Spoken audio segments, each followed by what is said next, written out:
नमस्कार, आईसाहेब वस्त्रम मध्ये स्वागत आहे। आईसाहेब वस्त्रम घेऊन आलेली आहे कलकी साडी। साड्या तर सगळ्यात छान असतात, पण साडीतला युनिकनेस, वेगळेपणा ओळखता आला पाहिजे।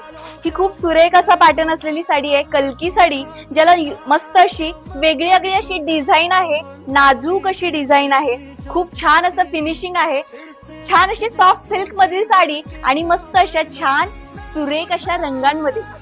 यातील रंग खूप सुरेख आहे, वाव असा अंजिरी कलर आहे, मस्त जसा पिंक कलर आहे, खूप सुरेख असा ऑरेंज कलर आहे, मस्त जसा जांभळा कलर, वाव असा dark orange colour, purple colour, सुरेख असा मोरपंखी आणि brown two tone colour, dark जांभळा शेड आहे, फिरता मोरपंखी आणि रॉयल ब्लू कलर। तर वाव असे कलर आहेतच। जो कलर आवडलाय त्याचा स्क्रीनशॉट घ्या, 8390519696 ला तुमची ऑर्डर कन्फर्म करा। सुरेख अशी कलकी साडी।